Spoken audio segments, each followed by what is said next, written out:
Mr. Cornell, you did say that Delilah would be here at 2 o'clock. Yeah, I'm sorry to keep you waiting, Norma, but Delilah confirmed the rehearsal. I don't mind.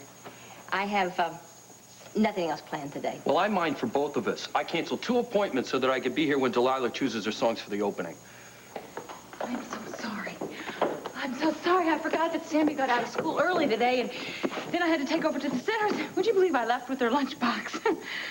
I'm sorry. You do understand, don't you? No, I don't, Delilah. This is the real thing. The opening is tomorrow night. Either you're with it or not.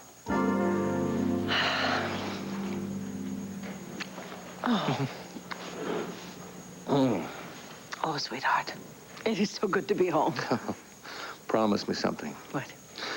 Next time you get to thinking about leaving for California or any place else without me, don't do it. I promise. I missed you so much. And the children. I thought they'd be here when I got home. Well, they're upstairs. Honey, Yeah? I wanted to spend a few minutes alone with you. Well, I have a lot to tell you, too, but I think you can wait until I've seen the kids. Wait a minute. What? Ever since you called and said you were coming home, I've been preparing myself to tell you something. You look terribly serious. It can't be as bad as all that. Well, good or bad, I can't judge that. All I know is I can't keep my suspicions to myself any longer. Honey, I have reason to believe that 25 years ago, Roger Gordon was your lover.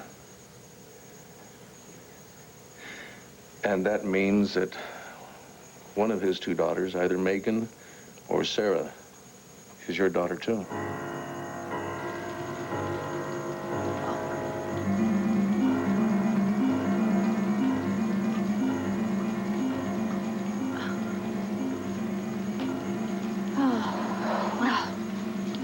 Worse falls than that.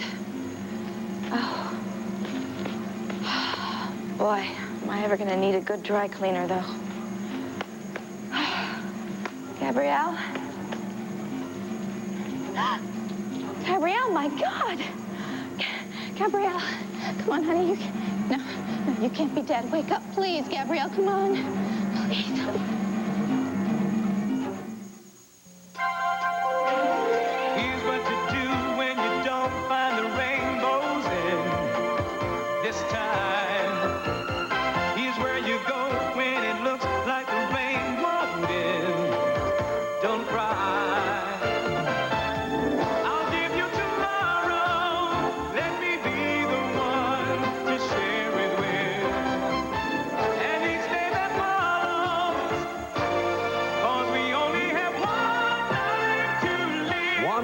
To Live, brought to you by Tone.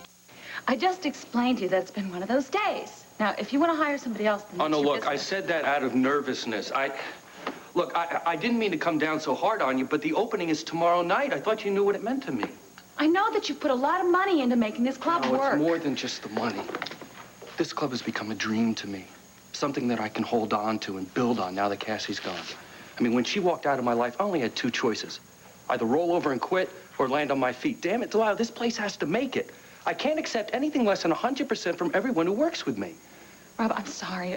I want this to work, too, believe me. If you want 100%, I will give you 200%. And I promise that I won't let my personal life interfere. Look, I'm not asking you to give up your personal life entirely. Just because this place is all that I have right now, I know it's not enough for you. That'll come as a big relief to my husband and my daughter. Look, I am the first one to admit that I am no expert on marriage and I've never had kids. But it can't be that hard to put your family on a better schedule. A better schedule? Well, yeah. What happens if you have to pick up Sammy again at school or she has to stay home with a sore throat? What you need is a spare grown-up somewhere, you know, kind of like an assistant manager. Rob, it's a little bit more complicated running a family than running a nightclub. Listen, to find a spare grown-up, well, that's next to impossible. Look, Delilah, all I'm saying is that you have to plan a little bit. I know. Listen, I know what you're saying here. I will be responsible, I will do my job, and I will be on time. Now, if that's too much to ask... It's not. It's not. Listen, I promise you, I will never be late again. Ah, now that sounds better. Now, with everyone pulling together, we can't help but make this place a success. Aha! That's your cue. Now, I want you to show me the songs that you're going to thrill the audience with on opening night. Come on, Gabrielle, don't you dare die on me. Oh, thank God you're alive. You scared me to death. That's typical. I fall, practically kill myself, and you're worried about being stuck with my corpse. Oh, that's not fair. You want to talk selfish here? What about you? Going closer to that hole when I told you not to. If you hadn't done that, we wouldn't have fallen in here to begin with. It's a very small price.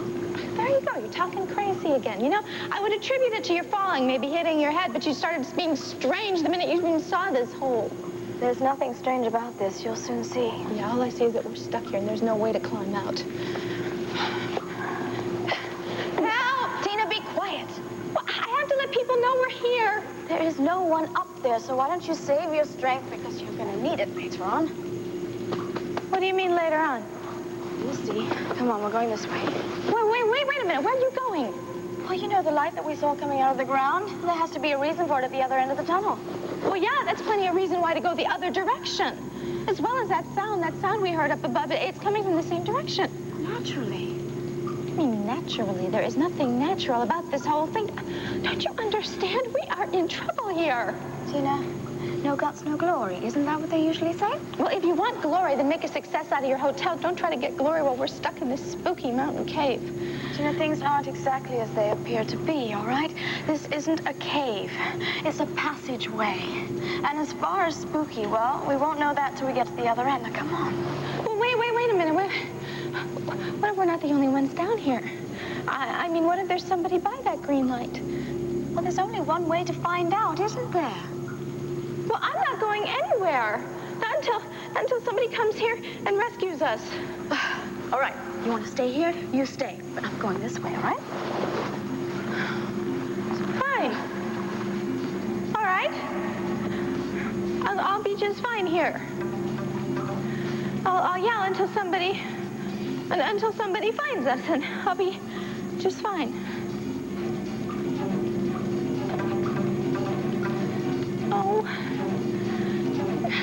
Oh, wait for me.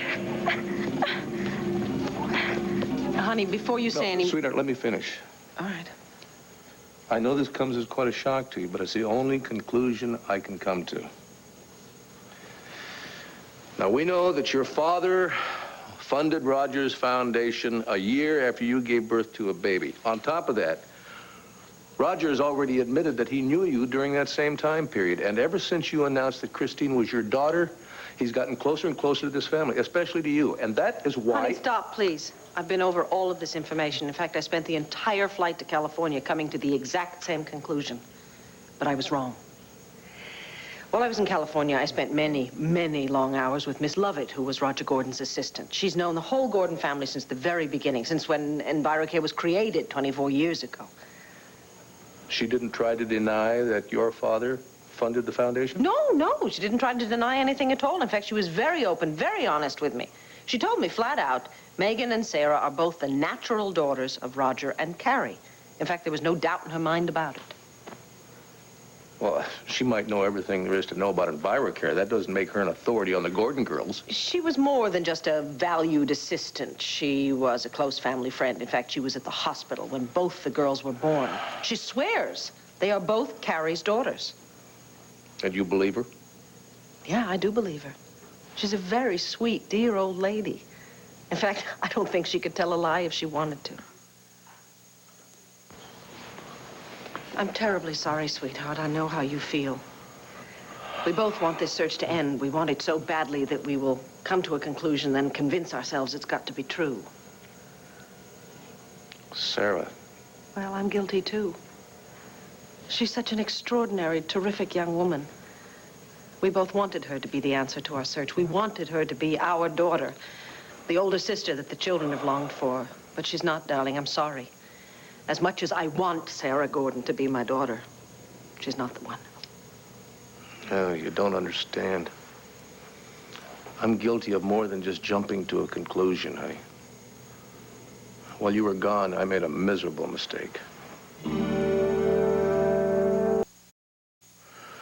I was just trying to get to the truth, but it turns out that I have caused nothing but trouble. More trouble, not just for us, but for the Gordon family as well. Why? What have you done? Well, I was so certain that the Gordon girls, one of the Gordon girls was the baby you gave birth to, I told Sarah my suspicions. You didn't. Yes, I did. I know now that what I did was wrong. I didn't want to cause Sarah any pain or hurt her. I did everything I could to protect her from what I was really thinking, but she practically forced it out of me, honey. I had no choice but to lay out the facts in front of her as I saw them, and the facts only lead to one conclusion. Only because you wanted them to, sweetheart. You've always had a fondness for Sarah ever since she helped you through her blindness. The thought that she might be my daughter. I'm sorry. I'm sorry. I take it all back. You're no more guilty of jumping to conclusions than I am. Yes, but in the process, I've hurt an innocent young lady. Maybe her whole family. You got every right to be upset with me. No. I am the very last person on earth to judge. Do you remember a young woman named Victoria Lasek? Of course. She was the first false lead you had in what has turned out to be a futile search for your firstborn daughter. She was innocent, Clint. So was her mother. And yet I was quite determined to believe that Mrs. Lasek had lied and that Victoria really was my daughter. I will never, for the rest of my life, forget the look of hurt on their mother's face when we left their home. Honey, we've both been down some crooked roads. And we've had more than our share of dead ends. Well, that's true. We've also inflicted our share of pain on ourselves and on other people, but enough is enough now. We've not managed to solve the riddle. In fact, all we've done is end up with more questions and more confusion. It certainly seems that way. Yeah. But, sweetheart, I can't help thinking. Are you sure that Lovett's on the level? Mm-hmm. I didn't just take her word for it, you know. When I was in California, I saw copies of both girls' birth certificates, Megan's and Sarah's. And? And they prove that what Mrs. Lovett said is right. Both girls, Megan and Sarah, are Roger and Carrie Gordon's natural children. There's just no reason on earth to believe anything but that. Thank you for meeting me here. So, tell me what you found out on your trip. It's Viki's trip that's the problem. You knew about her going to California. Yeah, fortunately, I received a message from Miss Lovett before I boarded my plane. She'd been contacted by Viki, who insisted on flying out there and talking to her supposedly about EnviroCare. But you knew different. We both know why Viki wanted to talk to her. Thankfully, Miss Lovett's always been loyal to our family, so I'm sure she stuck to our story. Yeah, but Viki Buchanan is a hell of a reporter. She knows how to get to the truth. Well, even if she doubts Miss Lovett's story, I'm sure that, see, the solid evidence is on our side because we had that birth certificate forged just in case something like this would ever come up. So I'm sure our story's safe no matter what Viki asks. You know, I wish you wouldn't use words like that, like our, we, us. This is your doing, Roger. All these lies, the forged documents, the cover-up. What do you think I want to deceive Viki? Do you think I enjoy lying to Sarah and Megan? I've been running one step ahead of disaster for months. Not to save myself, but to protect our daughters. Now, at long last, I feel like I can take a breath. Yeah, well, I wouldn't count on that. Your tea. Oh. Thank you. What do you mean? Roger, I mean that you can't keep running away from the past. You promised me, and I promised our daughters, that when you got back from Europe, you'd tell the truth to everyone concerned. Yes, I know, but... No buts, Roger. It's past the time when Megan and Sarah should have been told the truth.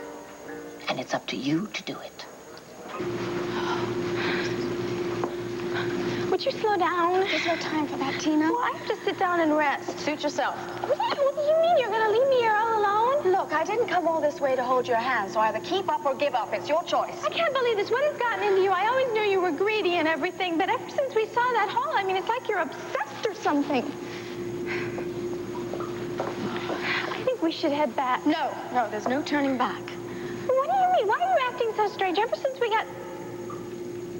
Wait a minute. Why didn't I think of this before? This tunnel, it's like the one in Viki's dream. Viki's dreams don't matter anymore, not now. But wait a minute, you knew it wasn't a dream, didn't you? In fact, I bet you even know what connects Viki and this tunnel. Tina, look, we are wasting time. The further along we get, the brighter the light gets, and also the louder the noise from the machinery. Come on. Well, what does that mean? It should be obvious, even to you, Tina. Someone has to be responsible for the power. That means someone else is down here.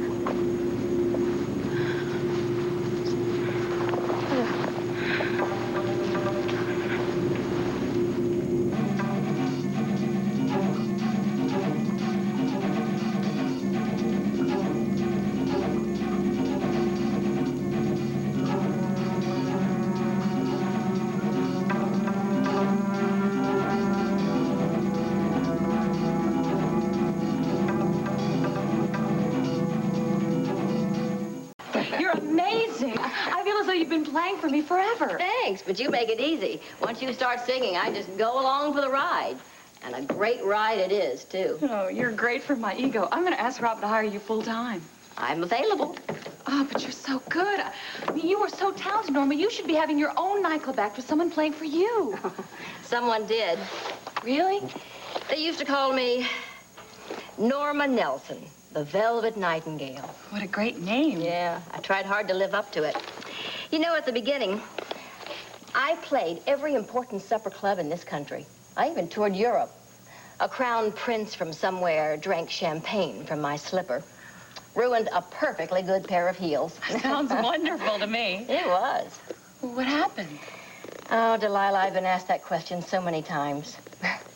If I was such a success, what am I doing playing rehearsal piano for other people?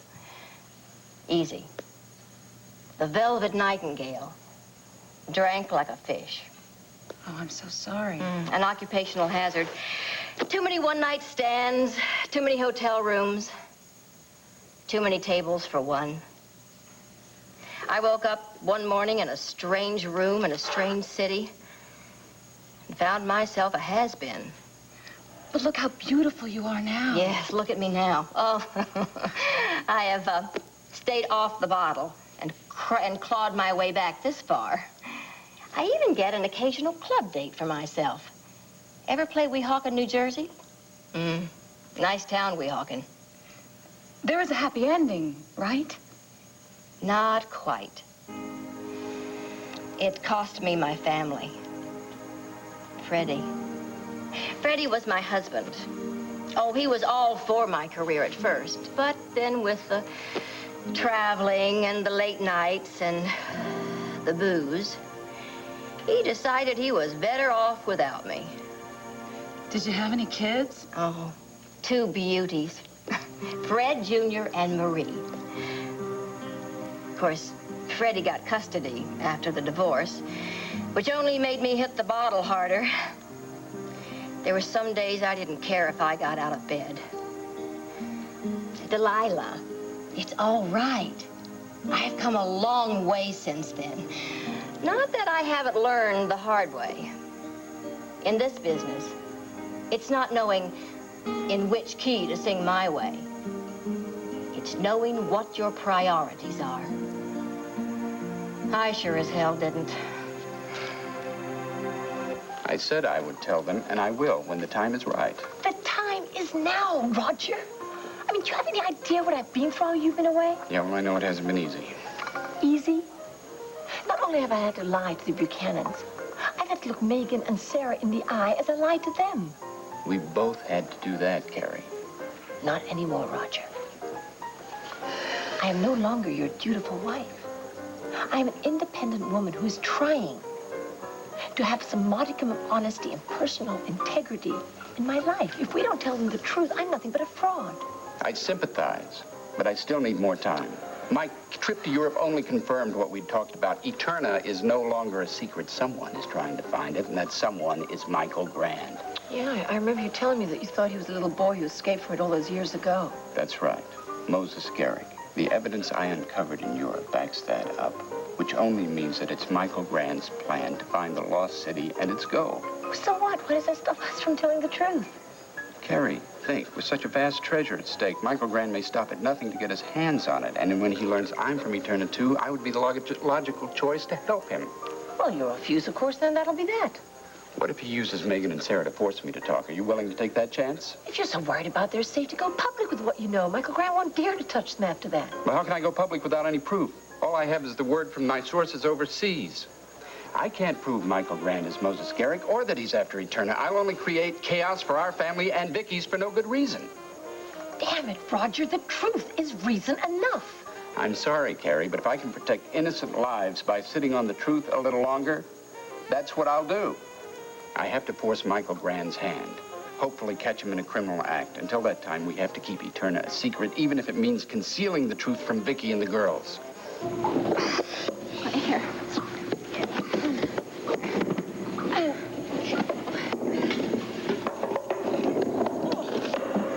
Okay, we're getting there. Oh, no.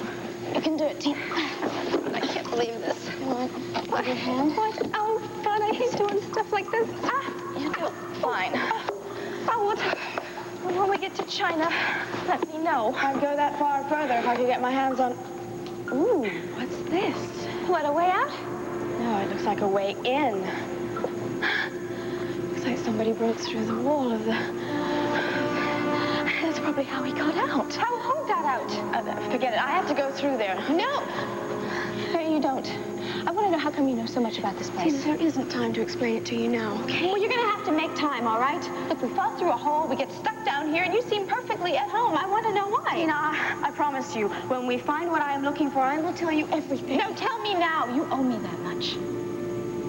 You're right. I'm sorry, Tina. And I promise you, I will tell you everything once we get to our destination. Well, where is that? The center of the earth? No, I don't think we're going to have to go that far. But first things first, we need to find what is at the end of this tunnel. Come on.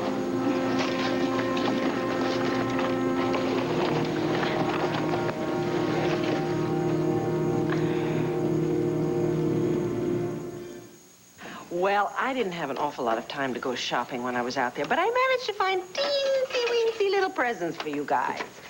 For you, my friend Kevin, I have a very special baseball. Oh, wow. It's signed by the world champs. Sure is. All right. There you go. Hey, Dad. And for you, sir, that's great. I know how fond you are of surfing. So I tried to get you a surfboard. I tried to put it in my suitcase. It didn't fit. I just don't know why, but it didn't fit. So I got to the next best thing, a pair of crashing surfer pants. Wow, Mom, these are great. All you need now is some sand and suntan, huh, Yeah. son? And for my little beauty, what's a trip to California without a little Hollywood? Look at that! You beauty, you. Our very own little movie star. Oh, you look Where's your limo, young lady, huh? There you go, sweetheart. Mom. Those are for you. Mom, thanks a lot, but you didn't have to bring us anything. Yeah, all we really wanted was you. Hey, did Daddy tell you to say that? I beg your pardon, Mrs. B. It comes straight from the heart. Yeah. Well, I'll tell you something. None of you guys could have possibly missed me as much as I missed all of you. And I don't mean just this past week when I was out in California. I'm talking about the past couple of months. Well, you've been very busy, and we understand that, don't we, kid? Let me hold Daddy's skirt. Yeah, you wanted to find our sister. Yeah, and we wanted to find her, too. Well, whoever she is. I know you do. Problem is, I've spent so much time searching for my other daughter that I think I've neglected my family, my real family, the best family on this earth, you guys right here. But that stops as of right now. You mean no more searching? I mean that I am not going to look for something or someone who may not even exist anymore. From now on, my place is right here with you, and you, and you, and you. Well, you get no more argument from us on that, huh, kids? Or me, yeah. Not here. Good. Tell you what, let's start planning what we're going to do with all this time we have together now. I have to tell you that all that time in hot California made me long for a little land view winter. So I think I'm going to get my ice skates out, sharpen them up, and go for a little skate on the pond. All right. And after that, I think we ought to go up to the mountain cabin and go a little skiing. Okay? Yeah, that sounds great. You three are my children. Oh, and I promise you, I will never, ever leave you again. Nothing like it, am I right? Oh, yes, sir. You know what it means to bring a new foal into this world? You got another mouth to feed? Oh, don't be so damn practical. Means good luck. Say, how's that for a name for a horse? Hey, Lucky. Good name for a horse. Sure is. Well, now that we named the little fella, I got me another idea. Next month's your son's birthday. Uh-huh. What better gift from his great-grandpa than having his own horse? Oh, hey, so look, I don't know if I could accept something like that. Cordero, I'm not giving the horse to you. It's a present for your son. Don't you dare refuse.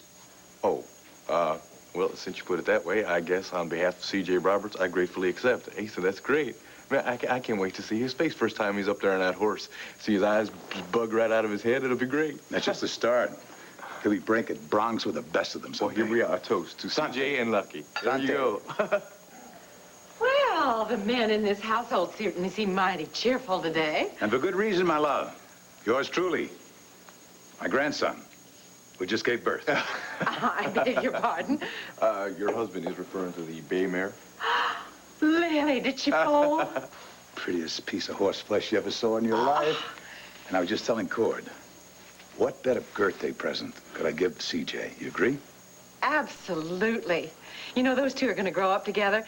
Someday they may even ride in the Lambview Stakes together. What do you mean, maybe? I know. Wait a minute. Before we go signing CJ and Lucky up for the Derby, I think we ought to talk to Tina first, because she's going to have something to say about this. Tina. What's the matter, honey? Oh, darling, I was supposed to give you a message. If I'd known you were down at the stable, I would have told you earlier. Well, he's here right now. Give him the message. Well, Tina called here earlier. From New York? No, from the gas station at the foot of Lantano Mountain. What? What in the world is she doing up there? Well, she said she wanted to go and check out one of the sites where you two are planning to build. Oh, man, with all the storms and mudslides we've been having lately, I can't... I'm going to have to go up there and bring her back.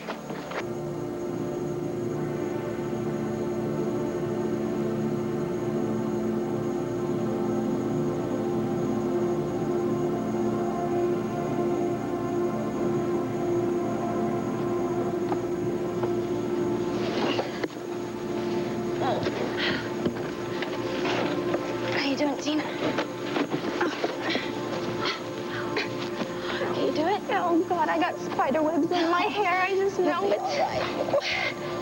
What? No, help me. That's it. It's not much further.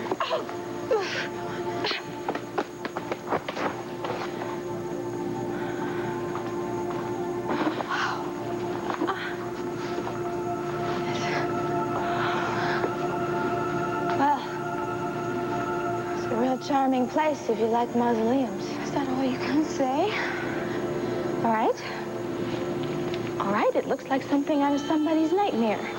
Some dusty old nightmare. Oh, you look, but you don't see. It's right here under your nose.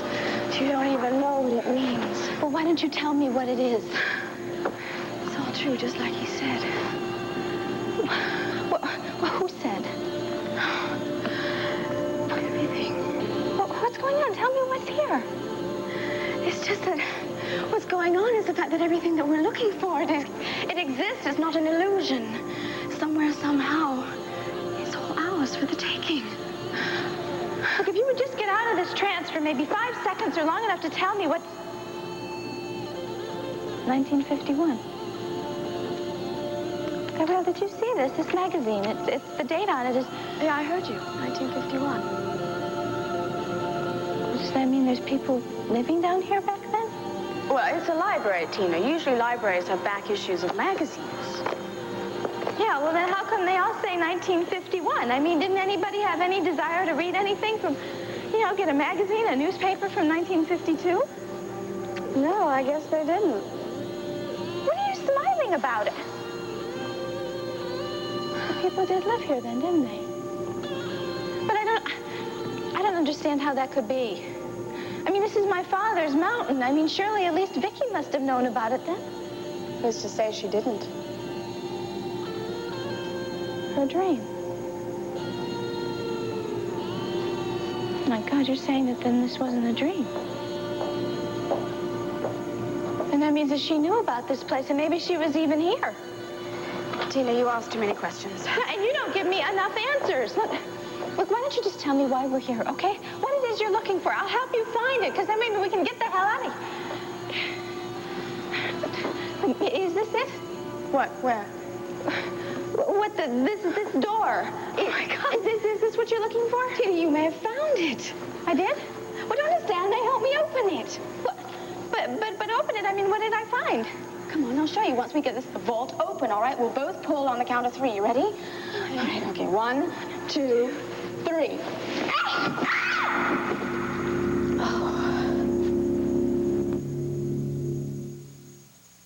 I'll pick up Sammy as soon as I can. Okay, please wait. Thanks.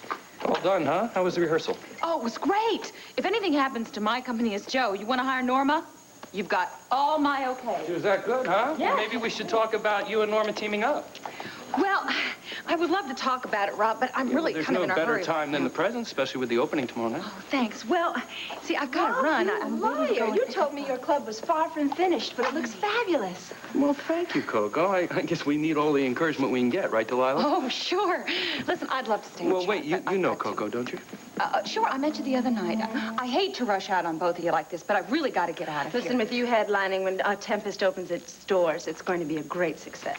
Well, I hope so. I got butterflies already. Ah, she's just being modest. You should have heard her today. She's going to knock him dead come opening of the club. Yeah, if I don't kill myself first. Sorry? Nothing. Listen, I really have to get out of here. I've got to pick up some music, and I've also got to pick up my child, too. It's good to see you again. Good luck, Delilah. Thanks. Bye. Oh, that was a mistake, wasn't it? I should have said break a leg. The way things have been going, I'd just as soon not hear anything about broken bones. But some good luck would be fine. Well, from the way this room looks, you don't need any good luck at all. You really like it? Like it? I want to steal it. For a magazine article. You did agree to the feature in International Flair.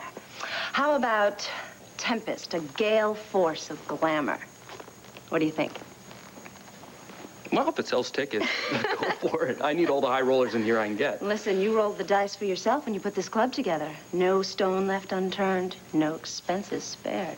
Looks that way, huh? Yeah. Well, I've always thought that you have to spend big to make it big. That means a lot to you, doesn't it? Making it big. Was Aunt Alicia's address book helpful? Very. I got a positive response from everybody. And of course, with the international jet set on the guest list, we can't help but make it a success. Thank you for asking Alicia if I could borrow it. No thanks necessary. Oh, I thought so. You didn't ask Alicia to borrow this, did you? Rob. No. My aunt guards her privacy. I had to sneak it out. And now I have to sneak it back before she realizes it's gone. You took quite a chance. Why? Well, you went out on a limb for me at Monte Carlo. I told you don't owe me. Yes, I do. No. You paid my gambling debt, and now we're even. Not really. See, I'm in your debt now. I have to repay you. Would you be my special guest at the opening?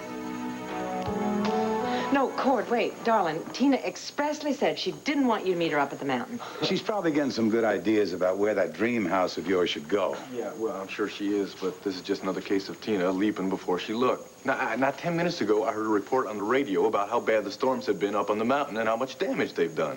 Cord, the storm is over. I know, but the sheriff's report said with the mudslide that the roads are a real mess up there. I'm sorry. I'm really worried about Tina. I'm going to go check her out. Whoa. Cord, there's one lesson I've learned is this.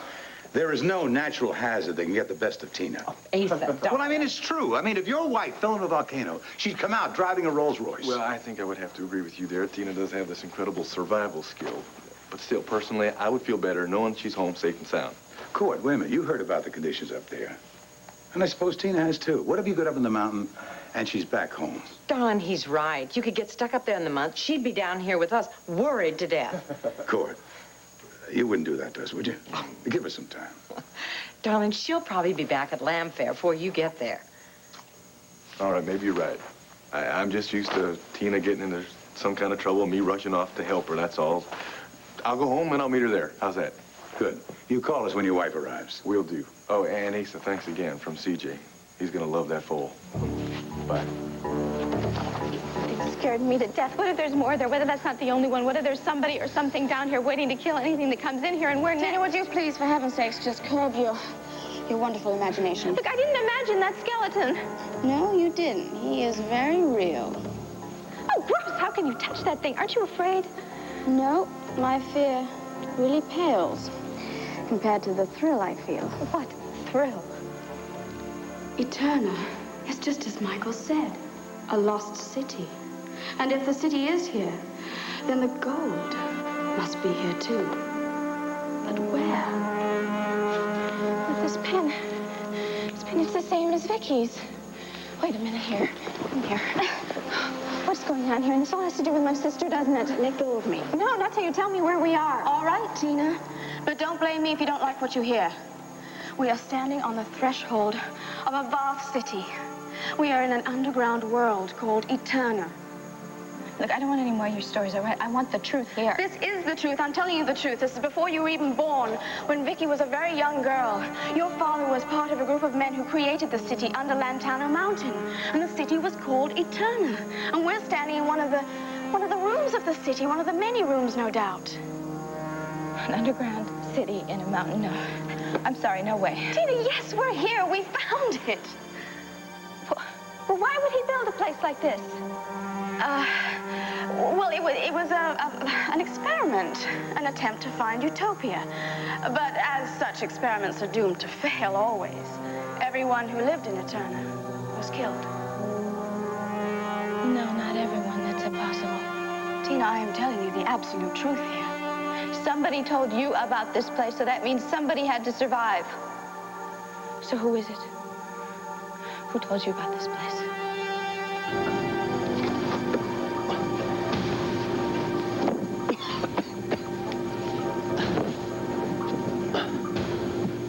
It's getting closer. Closer to home. It can't be much farther, then I'll find it. After all these years, I will find Eterna and its treasure.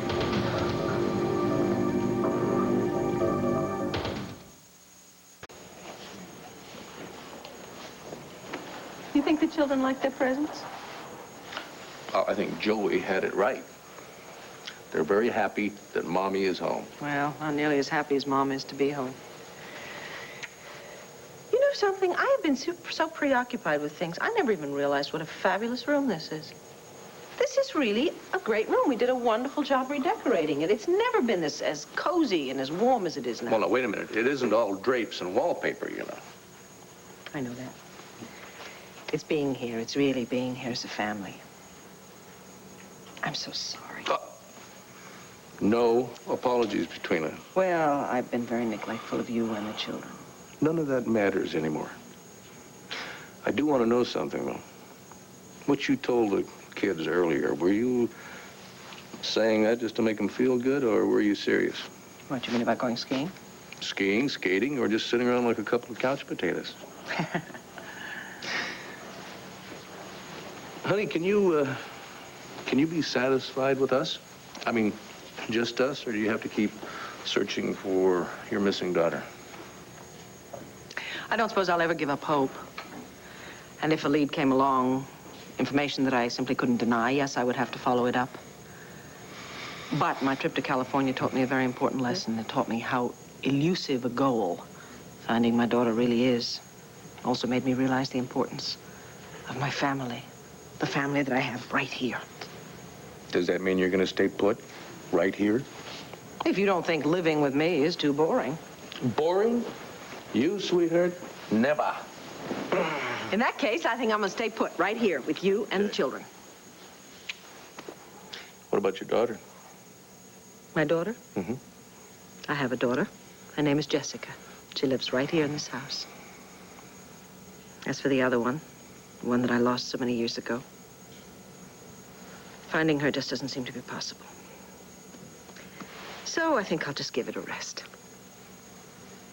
A long, loving rest with my family. Well, you know what? I know the perfect place for you to start. Right here on this old cowboy's shoulder.